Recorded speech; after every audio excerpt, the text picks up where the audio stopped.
Hello friends, आज आम second year अসমীয়া पाठ्यपुथिर কৈশোৰকাল और यार उपयोगी शिक्षा पाठ्यर प्रश्न उत्तर आलोचना करिम।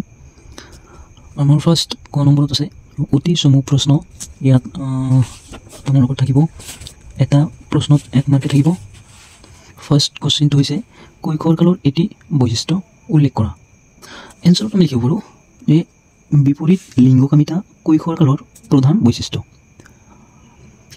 কৈশোৰকালৰ আন এক বৈশিষ্ট্য হল দ্ৰুত শাৰীৰিক আৰু মানসিক পৰিৱৰ্তন। ইয়াৰ উপৰিও কৈশোৰকালৰ আন কিছুমান বৈশিষ্ট্য আছে যেনে দিবাস্বপ্ন বা অলিক কল্পনা, তাৰপিছত বীৰ পূজা প্ৰবৃত্তি কৈশোৰকালৰ আন এক বৈশিষ্ট্য। 1 মাৰ্কৰ কাৰণে যিকোনো এটা লিখিলেই হ'ল।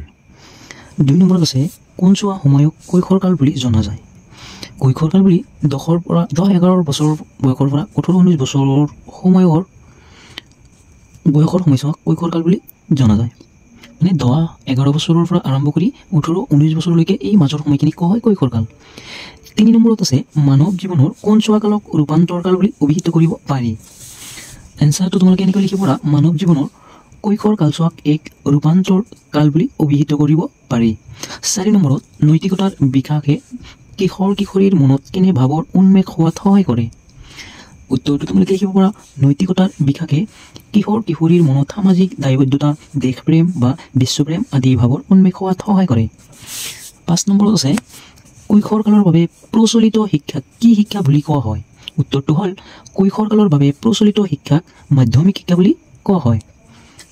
এই 5টা এটা প্ৰশ্নৰ বাবে 1 নম্বৰ কৈ থাকিব। আৰু এতিয়া আমি খ নম্বৰ লৈ খ নম্বৰত চমু প্ৰশ্ন, প্ৰতিটো প্ৰশ্নৰ মূল্যাংক থাকিব ইয়াত 2 অথবা 3। ফাৰ্ষ্ট 1 নম্বৰ কোৱেশ্চনটো হ'ল কৈশোৰকালৰ শাৰীৰিক বিকাশৰ লক্ষণসমূহে চমুকৈ আলোচনা কৰা। কৈশোৰকালৰ শাৰীৰিক বিকাশৰ যিবিলাক লক্ষণ আছে এই লক্ষণসমূহ আলোচনা কৰিবলৈ দিছে।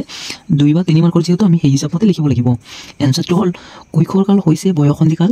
এই কালত দ্ৰুতগতিত শাৰীৰিক বিকাশ হয়। ল'ৰা ছোৱালীৰ দেহৰ বিভিন্ন অংগৰ আকাৰ, ওজন, দৈৰ্ঘ্য আদি বৃদ্ধি হোৱাৰ লগতে নাৰী পুৰুষৰ দেহৰ গঠনৰ পাৰ্থক্য পৰিলক্ষিত হয়। প্ৰজনন ক্ষমতা প্ৰাপ্তিৰ ফলত শৰীৰৰ বিভিন্ন পৰিৱৰ্তন, কণ্ঠস্বৰৰ পৰিৱৰ্তন আদিয়ে দেখা দিয়ে। খ নম্বৰটো হ'ল এতিয়া আমি ঘ নম্বৰলৈ যাব পাৰোঁ।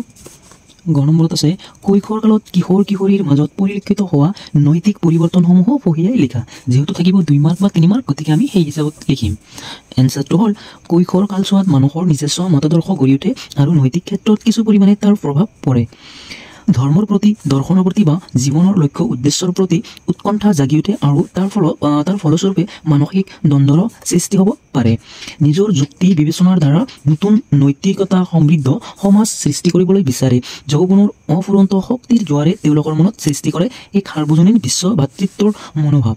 ন্যায়ৰ বাবে যুঁজিবলৈ তেওঁলোকে সংকল্পবদ্ধ হয়। নেক্সট 3 নম্বৰ কোৱেশ্চনটো চোৱা কি কৈছে ইয়াত।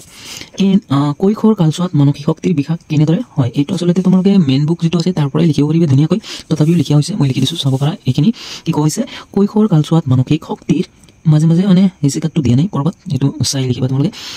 শক্তিৰ বিকাশ পূৰ্ণগতিত হয়। মানসিক শক্তি মানে হ'ল বুদ্ধি, বিমূৰ্ত চিৰন্তৰ ক্ষমতা, যুক্তিশক্তি, বিভিন্ন দিশত আগ্ৰহ ইত্যাদি। কৈশোৰকালৰ অনুকৰণ শিক্ষাৰ সলনি নিজৰ বিচাৰ বুদ্ধিৰে যুক্তিসংগতভাৱে চিন্তা কৰিব পৰা শক্তিৰ বিকাশ হয়। মূৰ্ত চিন্তাৰ বিপৰীতে বিমূৰ্ত চিন্তাৰ ক্ষমতা কৈশোৰ কালতে বৃদ্ধি পায়, যিটোৱে স্বাধীন আৰু মৌলিক চিন্তাধাৰাৰ বিকাশত যথেষ্ট অৰিহণা যোগায়। এক কথাত ক'বলৈ গ'লে জীৱশ্ৰেষ্ঠ মানুহৰ ভিন ভিন মানসিক ক্ষমতাৰ পূৰ্ণ বিকাশ ঘটে কৈশোৰকালত। নেক্সট 4 নম্বৰটো চোৱা কৈশোৰ কালৰ বাবে প্ৰস্তুত কৰা মাধ্যমিক স্তৰৰ পাঠ্যক্ৰমত থকা 4টা মৌলিক বিষয় কি কি। যেহেতু পইণ্ট হিচাপে আছে আমি পইণ্ট হিচাপে লিখিম। উত্তৰ কৈশোৰ কালৰ বাবে প্ৰস্তুত কৰা মাধ্যমিক স্তৰৰ পাঠ্যক্ৰমত থকা 4টা মৌলিক বিষয় হৈছে ক নম্বৰত আছে ভাষা শিক্ষণ, খ নম্বৰত গণিত, গ নম্বৰত বিজ্ঞান আৰু ঘ নম্বৰত সমাজ বিজ্ঞান। এইখিনি হ'ল তোমালোকৰ ঘৰ 4লৈকে। আৰু পিছৰ ভিডিঅ'টোত তোমালোকে 5 নম্বৰৰ পৰা আকৌ গ নম্বৰ যিটো 5 নম্বৰৰ যিবিলাক প্ৰশ্ন আছে তাৰ উত্তৰ পাই যাবা। আৰু ভিডিঅ'টো ভাল লাগিলে কমেণ্ট কৰিবা, ভিডিঅ'টো এটা লাইক কৰিবা। ধন্যবাদ।